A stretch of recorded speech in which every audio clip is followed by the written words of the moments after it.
Local news station. Hello, I'm Melissa Gamoni, and thank you so much for watching KRON On.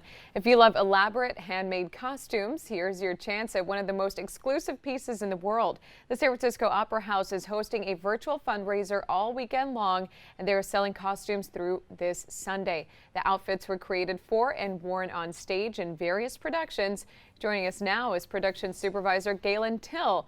Galen, what an opportunity. I'm hearing more than 500 adult and child ensembles were up for grabs, but as of yesterday, there are just 50 left. Wow. That is correct, yeah. That's pretty fast. I mean, how did you guys get the word out? Are your fans just that on top of it on your website, or how is it that you guys already dwindled down to 50? I think we just have a lot of fans in the Bay Area and around the country that are really excited about these costumes. We've had sales in the past, and I think we have a bit of a reputation, and especially in the pandemic times, switching to online just made more sense, and I think it's reaching a lot more people. And I was going to say, have you guys done anything like this before? Is it usual that costumes are eventually up for sale after production is over? We do this about every 6 or 7 years, generally because we have to switch a warehouse space or we run out of room. So we have a sale to make more space. That's why we've done it in the past, but now, this is our first virtual sale. So it's a completely different experience for us. They are very ornate. I'm actually seeing the more expensive pieces. It can go up to $1,000 are the ones that had sold out. That is incredible, to say the least. Yeah, definitely. We're really excited.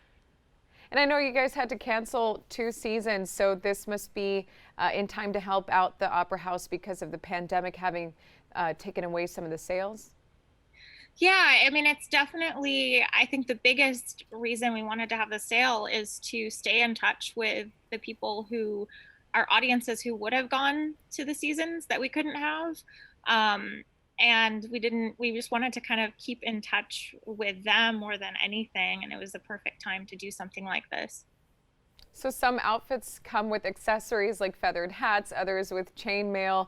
While browsing the hundreds of robes, tights, tunics, what kind of costumes can people find? I see some behind you as well. Are those the ones that we are seeing on the website too? Some of them are, yeah. I'm in our warehouse right now, so we have a bunch of shows that we have stored for future use. But what you see behind me on the racks immediately are for sale, yes. So what's left and from which performances? Well, we have some of the nights that you were scrolling through. We have some nights that are still available. And we have a lot of children's costumes, actually. So if you have any kids that want a really fun Halloween costume in the next few years, they're really well made. We definitely still have those left. And we also have some can-can dancers from the Merry Widow. They're really, really cute costumes with ruffly skirts. I was going to say it sounds like fun, and I wish it was in time for Halloween. But again, for the diehard people out there who love to dress up like I do myself, I'm sure it's not a problem to just store it in the closet and wait for that perfect occasion. So how does a person end up storing one of these pieces to make sure they last?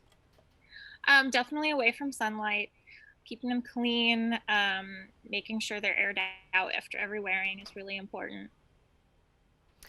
These look like they take a very long time to make, and my understanding it is by hand. My husband's mom actually used to make costumes for the Opera House down in Australia in Sydney, so I know that it takes a very long time. It's painstaking, so it must be difficult to part with as well. But can you tell me a little bit more about the process of making one of these creations?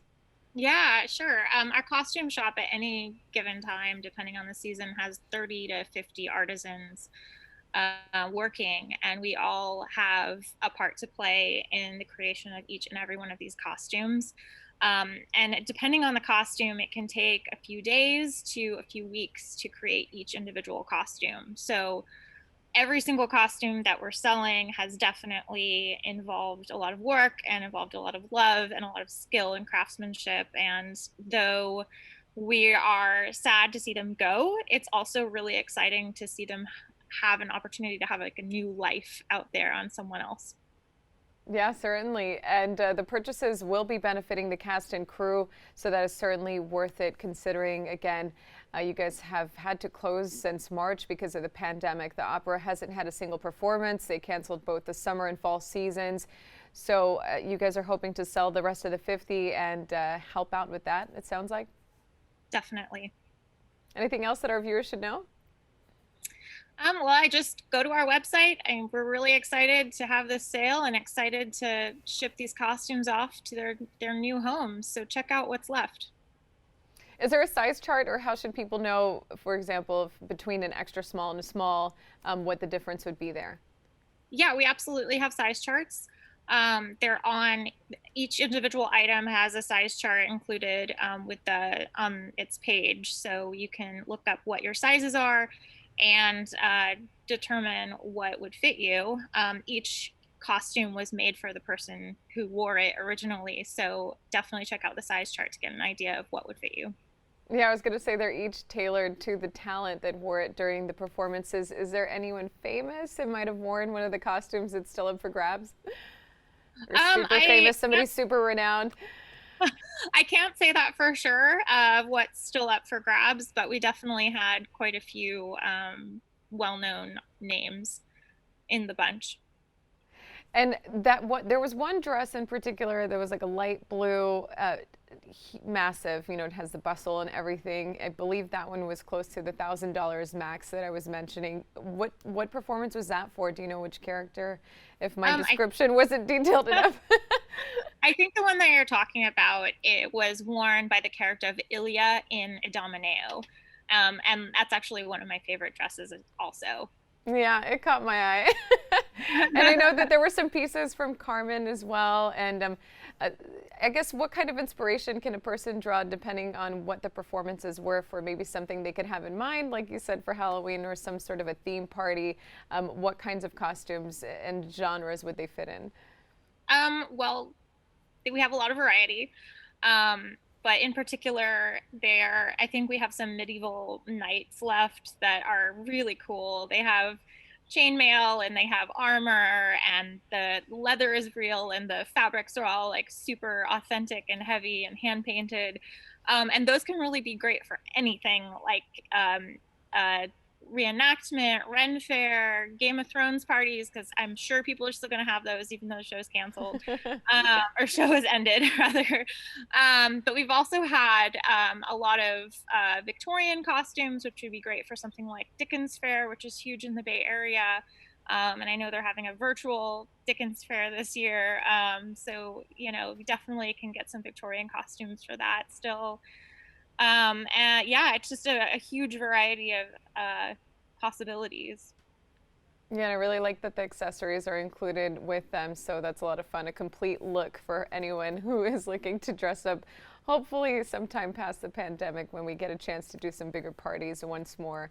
And my understanding is on the website for SF Opera, there's a chance for people to watch performances virtually too. Absolutely, yes. Definitely. Our website is sfopera.com. Well, thank you so much for joining us and talking about this really exciting opportunity. Unfortunately, my favorite's already sold out.